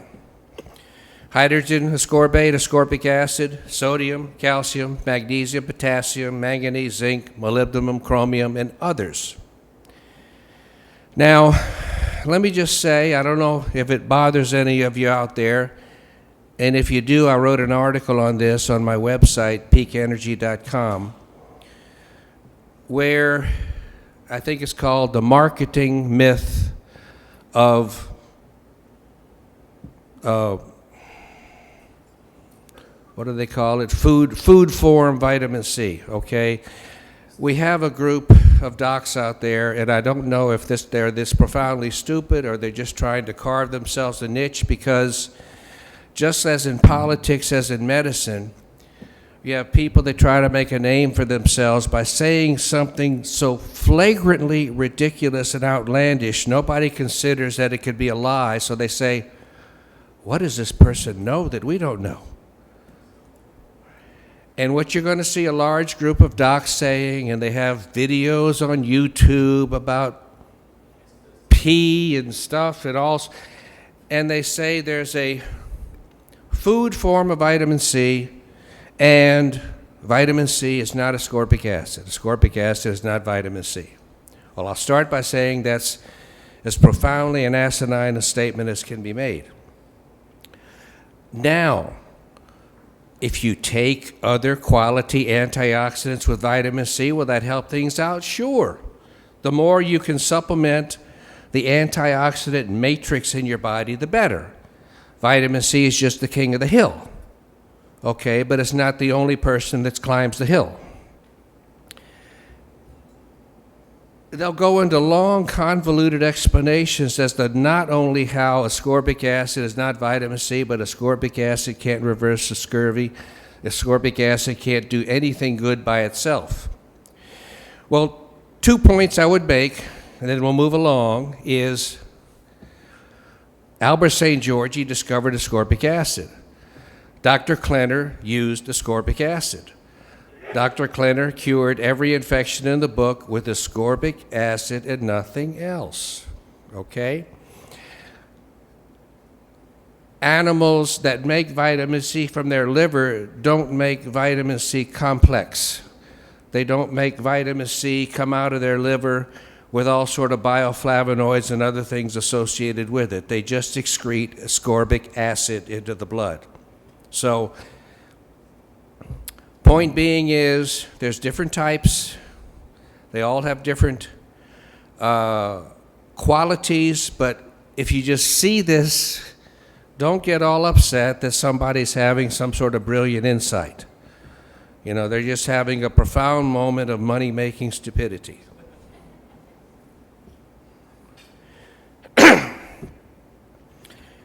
Ascorbic acid, good. Sodium ascorbate, some people worry about sodium overload, okay? Well, you'll see the 2 references there, and you can go to them. And cardiology needs, again, to look at its own literature along with internal medicine, because sodium does not cause volume expansion. Sodium chloride does. And these papers show very elegantly that sodium, when it's associated with ascorbate, with bicarbonate, with other anions, it does not have the volume expanding property that would provoke heart failure and increase blood pressure. So when you're dealing with somebody with heart failure in the ICU or in the hospital and you want to order a diet for them, technically you shouldn't say a sodium-restricted diet, although that's what it works out to be. You should say a sodium chloride-restricted diet, because sodium ascorbate, even if you take many, many, many grams of it, is not going to have a negative effect on these people. Calcium ascorbate, I hope we put that one to bed yesterday. Okay, calcium from any form. And one thing I want to say, because like Dr. Yanagasawa had his calcium up there, there are circumstances under which the acute short-term administration of calcium has benefits. So, I mean, just taking some calcium and an occasional IV is not the same thing as drinking 3 glasses of milk a day and taking 3 or 4 calcium supplements. Apples and oranges. I mean, calcium has a lot of good qualities, but taken the way we generally take it, it's toxic. A point about the other ascorbates. Potassium ascorbate, they have some studies that show for some reason potassium ascorbate has some uniquely potent positive therapeutic capacities. I'm not sure why, but the only thing I would say about this is, nevertheless, don't use potassium ascorbate. Why? Because even though if you gave it to 1,000 docs and 999 used it right, you'd have one more doc that took 20 times more potassium ascorbate than should be taken, and the patient's dead. Okay? The wrong amount of potassium will kill you in a second. So, steer clear of potassium ascorbate. And that's also why the mineral ascorbate. You know, things like magnesium ascorbate and all these are fine and good, but they do two things. One is they make the form of ascorbate needlessly expensive. And generally, magnesium wasn't a good example because you should take as much of that as you can. But manganese or molybdenum ascorbate or chromium ascorbate, if you take the amount of ascorbate you should take with those cations, you're going to overdose on them. I mean, very easy to overdose on different minerals. So selectively supplement your minerals and take your ascorbate as ascorbic acid or sodium ascorbate to the amounts that you feel are indicated. There's all this stuff about chemotherapy. I should probably update this slide now because we have like 4 or 5 really nice articles that show not only does vitamin C not hurt chemotherapy, it makes it vastly more effective. It makes it vastly less symptomatic. And it is interesting because this question now that keeps coming up has come up because it appears the oncologists pay more attention to us than we think. Because, I mean, 7 or 8 years ago, I never heard about any of this. Now, you have oncologists, not just alternative docs, saying, oh my God, vitamin C is going to neutralize the chemotherapy. Like that would be wonderful. Vitamin C is going to neutralize the chemotherapy. You can't take vitamin C or any other good nutrient with your highly toxic chemotherapy. Well, if you're really pro-chemotherapy and you don't want to dent the impact of the cancer-killing capacity of the chemotherapy at all you need to do is stagger the administration by a few hours. Not days, not weeks, a few hours, okay? Chemotherapy doesn't circulate in the blood all day, okay? You take it orally, intravenously, intramuscularly. It's in the cells, maximum of a few hours. And then you take your vitamin C, which then does two things. It further increases the oxidative stress inside the cancer cells and helps the cancer cell, helps the chemotherapy kill the cancer cell, while at the same time strengthening the normal cells and repairing the damage that the chemotherapy did to the normal cells. So all good, nothing bad. The only thing better would be avoiding the chemotherapy completely. But for those of you who want to use it, just don't think for a second that you're unable to optimize it with the proper co-administration of vitamin C. Dr. Klenner had a little expression that's kind of neat. I'll read it for you. He said, and I quote, "Ascorbic acid is the safest and most valuable substance available to the physician. Many headaches and many heartaches will be avoided with its proper use." Intravenous vitamin C dose. I sort of alluded to this. If you want to put it into formula, if you will, the only limit on giving it intravenously is as long as you have veins that are large enough to use. So at whatever point in time the infant or the baby becomes a large enough child to allow an IV to be started, that's fine. But I got to tell you, unless you're dealing with a life-threatening situation, the intramuscular works really well on small kids too. So that can be an alternative that's a whole lot easier to go to than trying to struggle with a toddler with an IV. The basic formula, 1 to 1.5 grams per kilogram of body weight.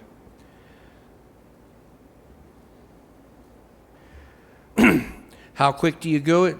Well, how clinically stable is the patient?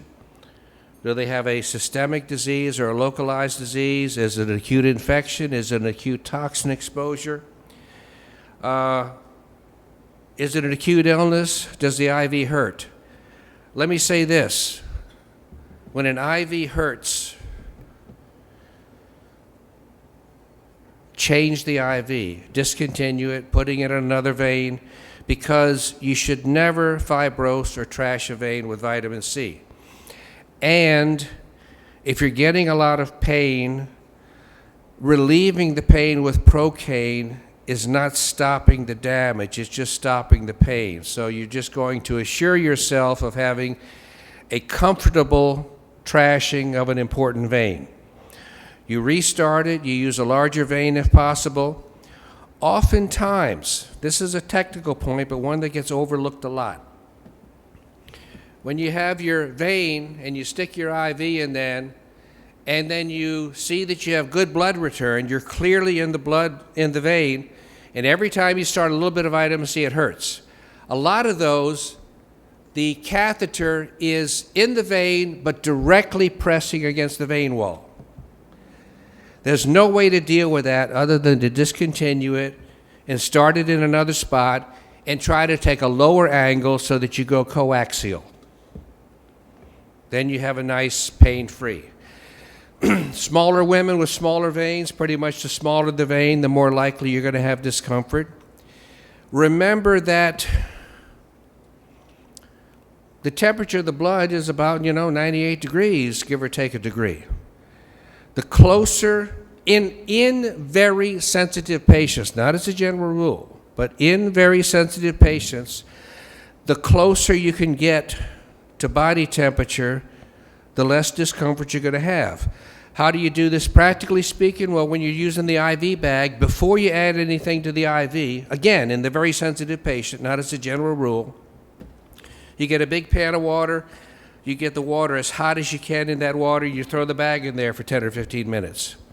Get the temperature up to 80, 85, 90. Then before you add the vitamin C to the bag, not after, because you do it after, you're just going to accelerate the degradation of the vitamin C. So before you add it, then you take the vials of vitamin C and do the same thing in hot water. And then you got to be ready to rock and roll. You don't want to add the two and then let the bag sit there for a half an hour, 45 minutes. You want to add them and start the IV. And that will often give you a great deal of comfort. And if it's a comfortable infusion without anesthesia, you're not aggravating the vein. Now, something I stumbled across that this was gratifying. I got to say this was gratifying because this was one thing in my life where I reasoned it out before I did it. And it turned out the reasoning was correct. Well, when you start doing a lot of IVs, especially on patients with infections but large cancer loads, and when I say large cancer loads, I mean they have physically a lot of cancer, large mass. I mean they have a pound of tumor rather than 5 grams of tumor, okay? And they have a tumor that's exquisitely sensitive to the vitamin C so that the vitamin C easily kills it. So what happens then when you give an IV to a person with a large tumor load and the tumor is very sensitive to the vitamin C and dies and kills off quickly? You release a ton of pro-oxidant debris into the blood. When the cancer cell lyses, you literally get a rush of pro-oxidant metabolic byproducts and a lot of iron. Now, we all have to deal with fairly practical things in our practice. And by practical, I mean,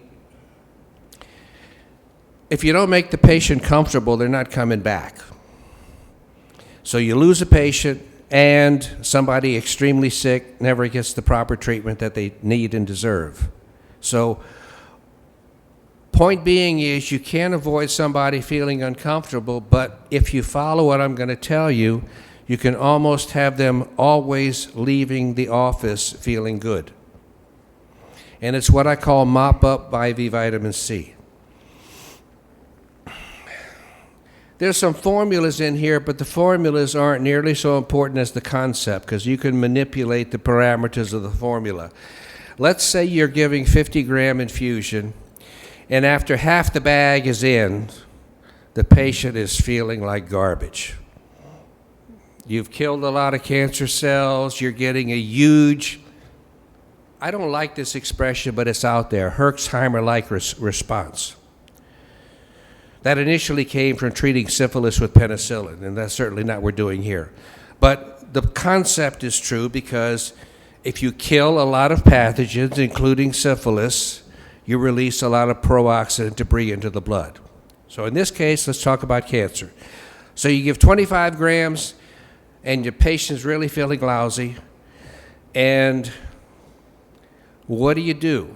Well, a number of possibilities. You say you got 25 grams to go. You either stop the IV first for about 10 or 15 minutes, or run it very, very, very slow, just at a keep open rate. And then you follow up with 1/2 to 1/4 of the vitamin C dose that caused the reaction in a larger amount of fluid. So you're still giving vitamin C to resolve the problem that the vitamin C caused. Why does that work? Well, when you continue to give a very slow infusion of very dilute vitamin C, you're no longer getting a lot inside the cells or inside the cancer cells, causing a detox or causing more cancer cells to kill. You're just circulating vitamin C in the blood and neutralizing the pro-oxidant debris that was released. And boy, did they feel better after an hour or so. And then they're ready to come back. So you follow high dose and fast by low and slow. And like I said, there's not a magic formula to it. If the patient is still feeling lousy, well, you go with a lower dose and you go with a slower infusion, but they will feel better.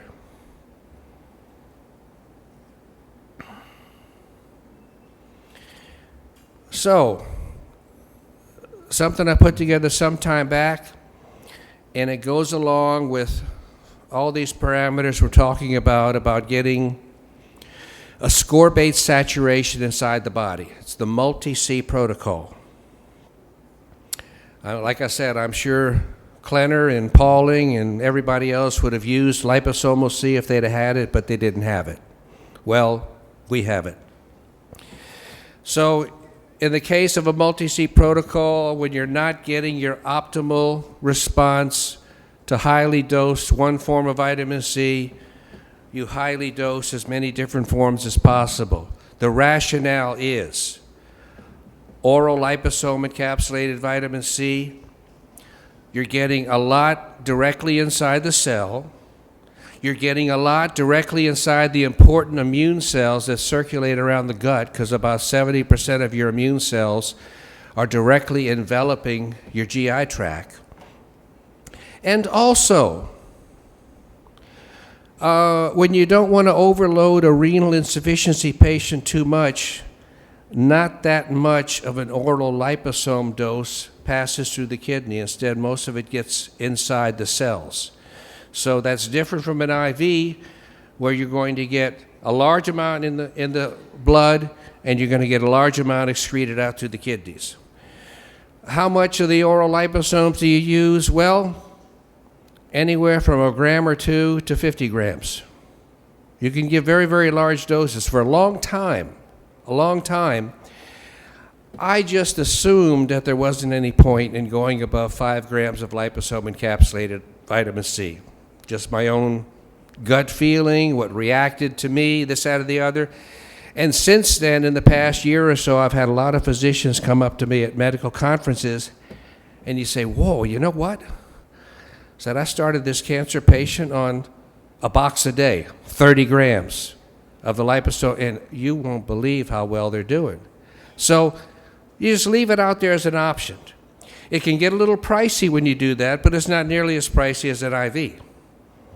You know, 1 box of the Live-On product is still $30. What's one IV? $150 to $200. So, oral liposome encapsulated, and something that gets glossed over, and we're finally refocusing on that, is doing bowel tolerance doses of sodium ascorbate on a daily basis, okay? Now, somebody determines what their bowel tolerance is. I mean, you just take a few teaspoons until you have the loose diarrhea, and let's say it's 4 teaspoons that does that, so that's about 16 grams. Well, then, what you do on a regular basis, that patient, is you take a level teaspoon 3 times a day. So that'd be like about 12, 13, 14 grams once 3 times a day. And that way you get the largest consistent dose of oral vitamin C without causing the diarrhea. Now let me say this, the diarrhea is still an option. I personally did a C flush daily for several years. It's a good way to keep your gut clean, and if you're not turned off by being on the toilet 3 or 4 extra times in the morning, it works out great. But some people, they just think the most disgusting thing in the world is spending extra time in the bathroom, so that's their choice. So if they do that, you still go. But the important thing is, with these multigram doses, you're taking them several times a day. The liposomes are sort of like a long-acting form, okay? Not the powder. And now what else happens with the powder? At the same time, you're getting the maximal amount of sodium ascorbate that your body can absorb by that mechanism. You're promoting increased motility of the gut so that you're going to be more prone to have a bowel movement, not less. Even if it's not diarrhea, you're going to be moving more. And you're neutralizing the toxins of poor digestion before they get absorbed. Very, very, very, very big factor. So liposome encapsulated, sodium ascorbate powder to bowel tolerance, and then you can throw in a couple grams of a form of vitamin C called ascorbyl palmitate. It's fat soluble. So all these other forms are water soluble. When you take a specially designed fat soluble form of vitamin C, a lot of it gets taken up into the cell wall membranes of your body, which have a high fat content, and you give added vitamin C protection there. And then finally, intravenous as often as you can get it and afford it. So to wrap it up,